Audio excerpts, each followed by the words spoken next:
Kali ini kita akan membahas alur komik Boruto episode 238. Setelah Boroshiki mengatakan kepada Kode bahwa kau akan mengetahui kekuatanku selanjutnya. Di sini adegan beralih ke kantor Hokage. Di dalam ruangan Hokage ketujuh diperlihatkan Amado, Sai, dan juga Sumire. Amado masih dengan sikap dinginnya, terlihat masih sangat santai, sembari menghisap sebatang rokok. Mengatakan, jadi maksudmu Kawaki sedang menghadapi Kode sekarang. Bagaimana bisa kau tahu ceritanya? Saya pun menjelaskan bahwa ada cakra tidak terkonfirmasi sedang berada dengan Boruto saat ini. Dilihat dari cakra mereka yang tidak stabil, sepertinya mereka sedang melakukan pertempuran. Tidak mungkin ada orang lain selain Kode, bukan? Amado kemudian menyanggah, orang itu seharusnya tidak memiliki indera sehebat seperti itu. Tidak peduli bagaimana aku melihatnya, tapi itu terlalu awal. Jadi bagaimana ia membaca pergerakan Kawaki? Kita mulai masuk ke alur ceritanya. Bahwa maksud Amado ia membuat cyber yang bernama Kode ini ia tidak dilengkapi dengan kemampuan pendengaran yang cukup. Dalam percakapan itu Amado mengatakan dan mempertanyakan bagaimana Kode dapat meningkatkan kemampuan inderanya seluar biasa itu. Kemudian Amado berdiri dari kursinya. Amado pun menghisap panjang rokoknya sambil menatap keluar jendela. Di belakang Amado terlihat Sumire begitu khawatir. Sumire kemudian mengatakan, apakah orang yang bernama Kode itu mempunyai beberapa sekutu seperti klon dari Kara? Kemudian Amado menjawabnya, ya, aku tak dapat menyangkalnya. Kemungkinan itu sendiri, tetapi seharusnya tidak ada orang di antara klon yang mampu melakukannya dengan baik sejauh penelitianku. Saya kemudian mengatakan bahwa fakta yang muncul sendiri dan memberikan kesempatan yang baik bagi kita, bukan? Karena kita sendiri begitu sulit menemukan keberadaan Boruto dan Kawaki saat ini. Hokage ketujuh telah menuju ke arah mereka saat ini. Jika kita berhasil menyingkirkan Kode, sepertinya itu begitu berguna.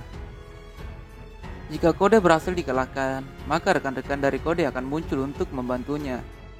Terlihat Amado hanya terdiam mendengar ucapan Sai tersebut.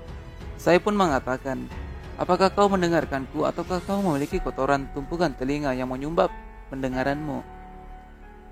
Amado di sini masih terdiam dan kemudian menarik nafas dan terlihat berkeringat. Amado berucap dalam hati mengatakan,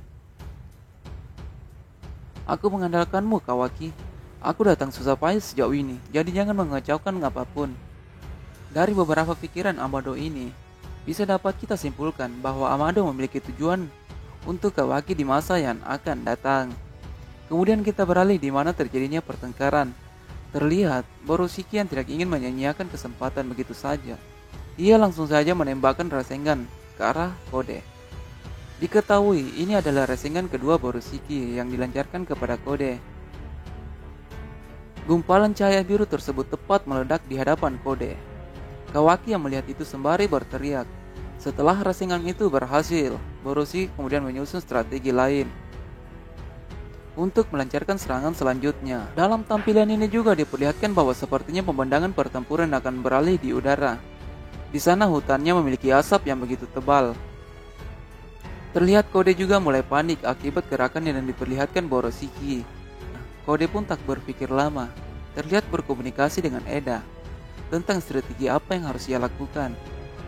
Eda kemudian berkata kepada Kode bahwa bukankah ini adalah waktu yang tepat untuk meninggalkan pertarungan itu. Tidak peduli berapa banyak nyawa yang kau miliki, tetapi jika kau melawan musuh yang begitu kuat, kau pun akan terbunuh. Kemudian diperlihatkan Kawaki yang berhasil menemukan Boroshiki di balik puing-puing yang meledak sebelumnya. Boroshiki kemudian mengeluarkan telapak tangan kanannya. Tampak Rasengan yang dilancarkan Boroshiki tidak hanya satu Rasengan saja, tetapi banyak Rasengan yang meledak di sekitar Kode. Boroshiki kemudian melirik ke belakang. Kode kemudian tiba-tiba muncul di belakang Kawaki pada sabuk hitamnya. Tangan Kode menutupi mulut Kawaki dan lengan kirinya mengunci lengan Kawaki. Boroshiki terlihat menjulurkan telapak tangan kanannya ke arah Kode lagi.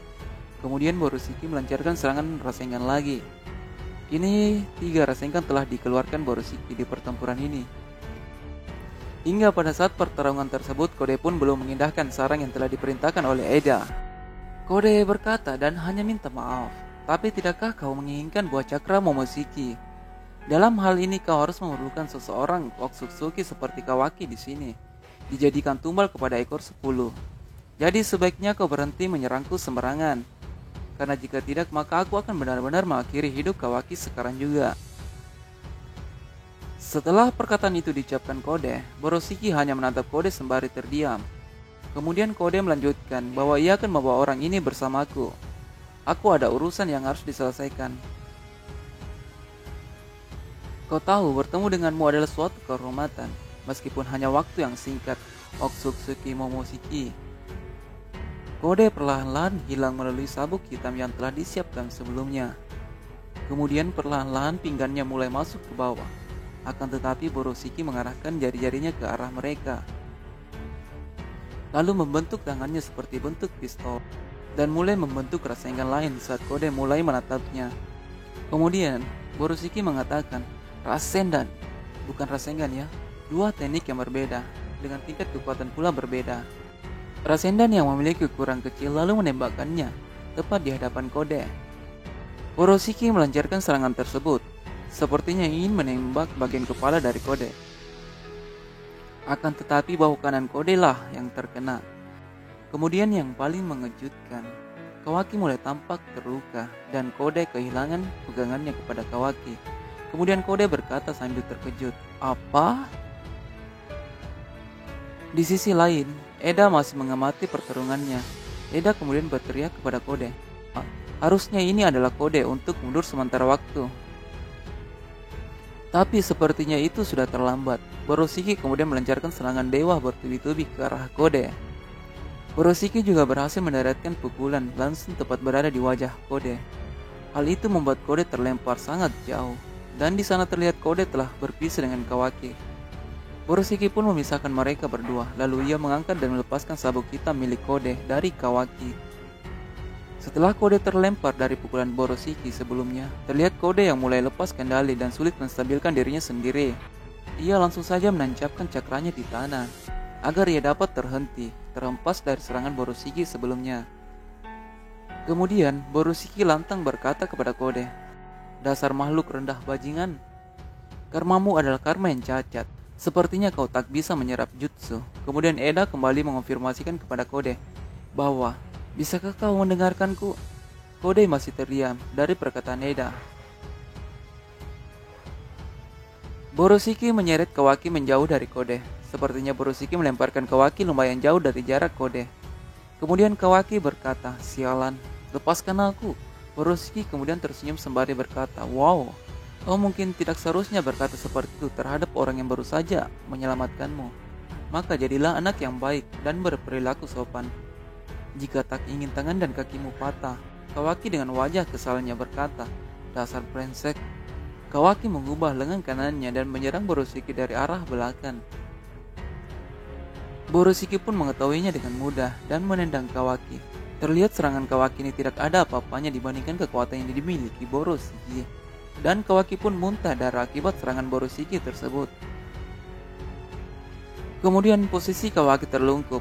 Boroshiki kemudian berkata, "Brengsek, anak kurang ajar." Boroshiki kemudian berkata, "Brengsek, anak kurang ajar." Boroshiki berhenti berbicara kepada Kawaki dan langsung saja menginjak lengan Kawaki. Kemudian hampir membuat tulang Kawaki retak. Boroshiki kemudian berkata kepada Kawaki, "Lakukanlah serangan sesukamu." Maka saat itu juga ada sebuah bayangan yang menuju ke arah Boroshiki dan mengikat bayangan Boroshiki. Dan itu membuat Boroshiki terperangkap dan tidak bisa menekan lengan Kawaki karena telah diikat oleh jutsu bayangan tersebut. Boroshiki keheranan, ia tidak tahu apa yang terjadi dengannya. Bersambung. Rasengan. こいつのガーマはまだ